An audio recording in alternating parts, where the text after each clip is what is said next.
சினிமாவிலும் பள்ளுப்போன நடிகர்களால் இளைஞர்களுக்கு வாய்ப்பு கிடைக்காமல் உள்ளது. புத்தக வெளியீட்டு விழாவில் பேசிய நடிகர் ரஜினிகாந்திற்கு அமைச்சர் துரைமுருகன் பதிலடி. மூத்த நடிகர்கள் எல்லாம் வயசாகி போய் பல் உழுந்து போய் தாடி வளர்த்து சாக நிலைகள்லாம் நடிக்கிறதுனால இளைஞர்களுக்கு வாய்ப்பு இல்லாம இருக்கா சொல்றதுக்கான.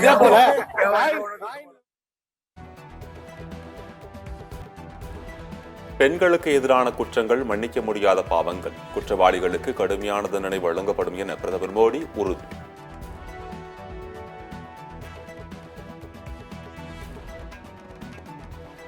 பிரதமர் மோடியின் ஆட்சியிடமிருந்து 140 கோடி இந்தியர்களை பாதுகாப்போம். காங்கிரஸ் தலைவர் மல்லிகார்ஜுன கார்கே உறுதி.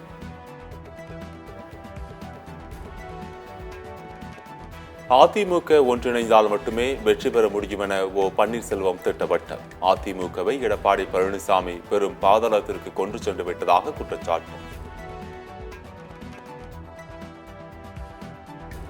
செங்கல்பட்டு அருகே தேசிய நெடுஞ்சாலையில் சாலை அமைக்கும் பணியால் போக்குவரத்து பாதிப்பு. புலிப்பாக்கம் முதல் பரனூர் வரை ஒரு வழி சாலையாக மாற்றப்பட்டதால் வாகன ஓட்டிகள் சிக்கி தவிப்பு.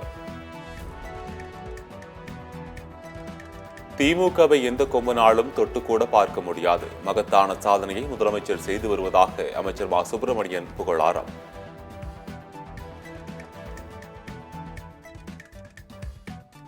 உத்தரப்பிரதேசத்தில் ரயில் வருவது கூட தெரியாமல் தண்டவாளத்தில் தலை வைத்து தூங்கிய நபரால் பரபரப்பு. ரயிலில் இருந்து இறங்கி சென்று தூங்கிய நபரை எழுப்பிய ஓட்டுநரின் வைரல் வீடியோ.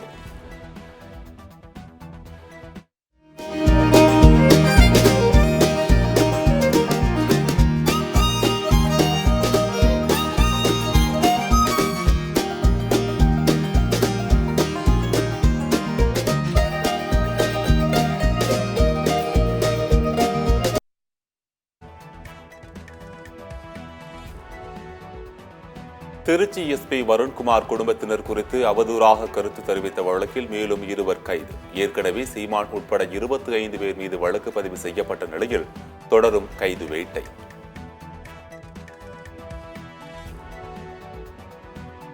ஓசூர் அருகே பேரண்டப்பள்ளி தேசிய நெடுஞ்சாலையில் அடுத்தடுத்து 13 வாகனங்கள் மோதி கோர விபத்து. 8 கார்கள், 4 லாரிகள், ஒரு பேருந்து அடுத்தடுத்து மோதிய விபத்தில் 10 பேர் படுகாயம், 5 பேர் பலி. அண்ணா பல்கலைக்கழக செமஸ்டர் தேர்வு கட்டண உயர்வு நிறுத்தி வைப்பு. பழைய நடைமுறையை தொடரும் என உயர்கல்வித்துறை அமைச்சர் பொன்முடி அறிவிப்பு.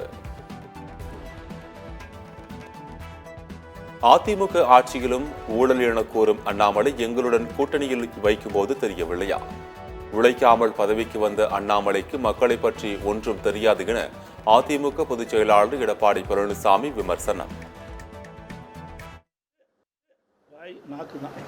வேற ஒண்ணுமே கிடையாது. சொல்லுங்க, நான் விளையாட்டா சொல்லல. என்ன செஞ்சிருக்கார் அவர்? இந்த பாரதிய ஜனதா மாநில தலைவராக பொறுப்பேற்ற பிறகு தமிழ்நாட்டுக்கு என்ன கொண்டு வந்திருக்காரு? என்ன நிதி கொண்டு வந்திருக்காரு? இன்னைக்கு புயல் அடிச்சது, வெள்ளம் வந்தது, நிவாரணம் வாங்கி தர முடியல. என்ன செஞ்சார் இந்த தமிழகத்திற்காக?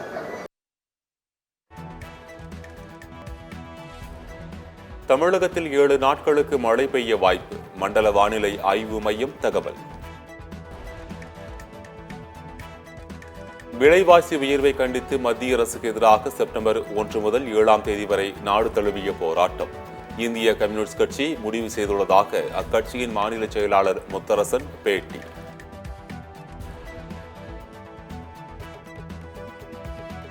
திருக்கோவிலூர் அருகே தனகணந்தல் கிராமத்தில் சுகாதாரமற்ற குடிநீரால் விபரீதம். 15க்கும் மேற்பட்டோர் உடல்நலம் பாதிக்கப்பட்டு அரசு மருத்துவமனையில் அனுமதி.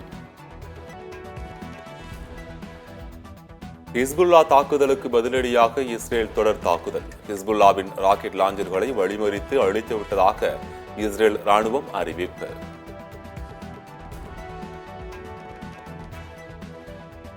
தற்காத்துக் கொள்ளும் இஸ்ரேலின் உரிமையை நாங்கள் தொடர்ந்து ஆதரிக்கிறோம். ஹிஸ்புல்லா மீதான தாக்குதலுக்கு அமெரிக்கா ஆதரவு. டெஸ்ட் கிரிக்கெட் போட்டிகள். பாகிஸ்தான் அணியை 10 விக்கெட் வித்தியாசத்தில் வீழ்த்தியது பங்களாதேச அணி. பாகிஸ்தான் மண்ணிலேயே வீழ்த்தி பங்களாதேச அணி வரலாற்று சாதனை.